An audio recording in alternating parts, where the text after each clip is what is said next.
Hi there, BookTube. I have the strangest light right now, right here, so I hope that you can see me. And today I'm here with a review. And if you're asking yourself, why again, one more? Yes, I enjoy filming them, and it's a kind of way for me to remember what I've read and what were my thoughts. And today I'm here with the last book that I finished completely, fully, because I'm in the midst of our 2 or 3 books right now, and it's Spin the Dome.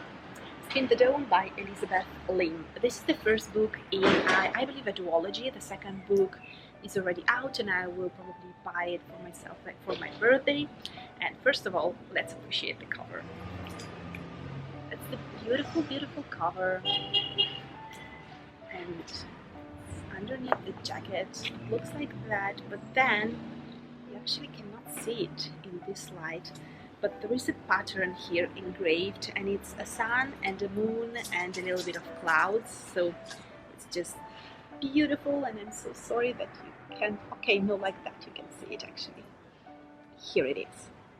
So first things first, I enjoyed this book, and when I'm talking about like the pure enjoyment factor here, I really enjoyed it. It's the book that kept me from starting immediately with Make Your Myth Taker readathon, and I fell behind. It's a bit because this book, due to this book, because I started it and I really was into the story, so I really wanted to know more and read more, and so I ended up like putting all of my attention into this and forgetting everything else. So this tells you something. But is this a great book? No. Is it an enjoyable book? For me, absolutely yes.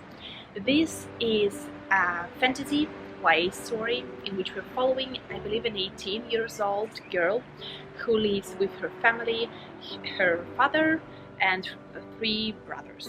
Yeah, 3. This is 3. And 3 brothers. And she's the youngest one, actually.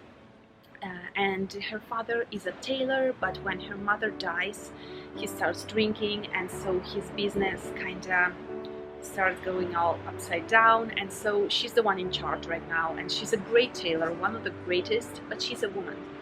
And this means in the fantasy realm in which we are that she cannot become a tailor.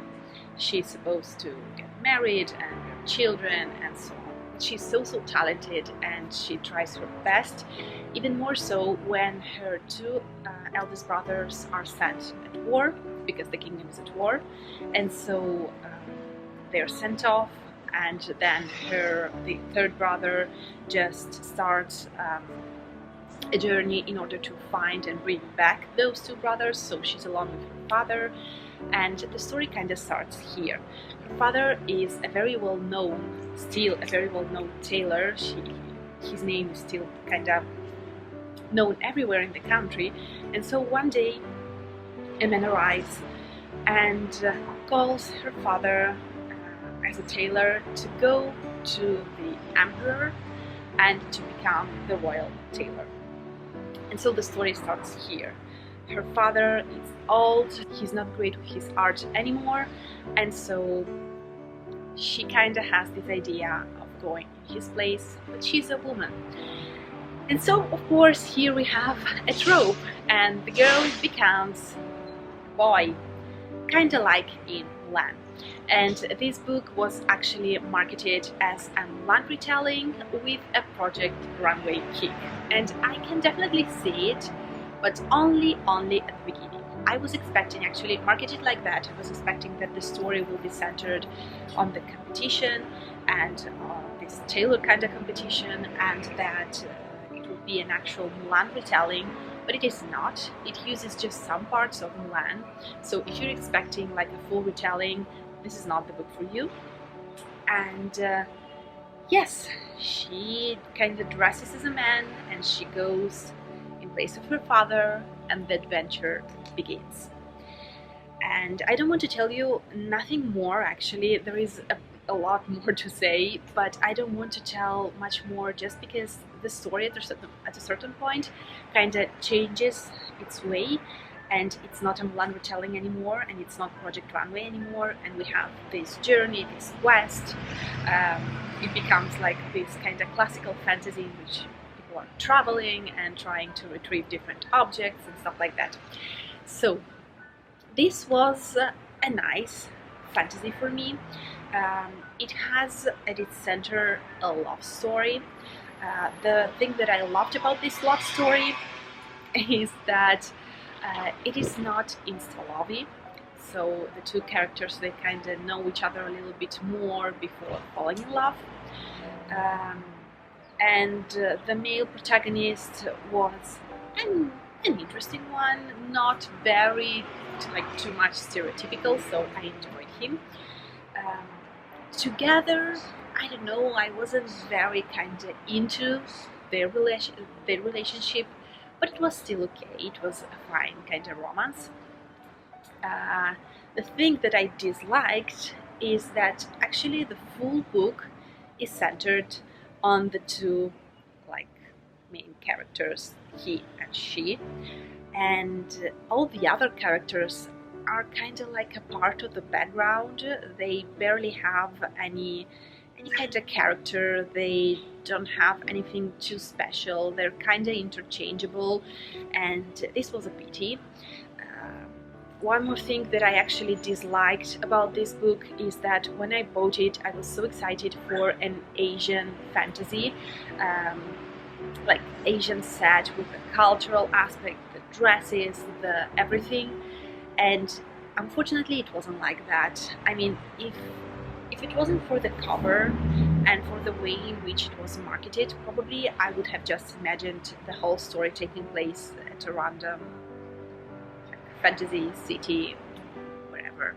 And it was a pity. For me, it was a missed opportunity, because actually it could have had so much more world building behind it, that for me it was a little bit of a miss. And so overall, this book was very enjoyable. I read it very, very quickly. It is like 380 pages, so not too long. Plus, it is written in first person, so our main protagonist, Maya, I believe her name is Maya, she's the one who is telling the story, and it has in it magic. It has some mythical kind of creatures. It has a bit of tailoring, sewing, so if you're into it, I believe that you may actually enjoy it. But if you want to read it only for, like, I don't know, adventure, then no, it has a bit of adventure but then a lot of romance. If you're reading it only because it's a Mulan retelling, then no, because it isn't. It just has like this trope of a girl dressing like a man because she cannot do what she wants to, the way she is. Project Runway, again, yes, but for the first part, because then it takes a completely different direction. So it was a cute read. I rated it probably like 4 stars, but not because of the content, but because of the way it kind of, I don't know, I was just really wanting to go on with the story, so the enjoyment factor for me was a huge plus. So probably it's like a 3 and 3.5, and then I rounded it to 4 because of the enjoyment factor. And yeah, this is all I have to tell you about this book. It was a quick one, it's easy, and I'm very curious to see where the second one will go, because it doesn't have all of the premises that we had at the beginning of this one, so the Mulan retelling, the Project Runway aspect, and I'm curious to see how the story will develop, because it ends at a very kind of interesting point, with a strange and particular development for our protagonist. So I want to see where it will bring and what will happen. And yeah, this is it. This is my review for Spin the Dawn by Elizabeth Lim. I hope that you enjoyed it. Please let me know down below if you've read this book, if you enjoyed it, or if you're still planning to read it. Just let me know down below, and I will see you very, very soon in my next video. Bye! Ciao!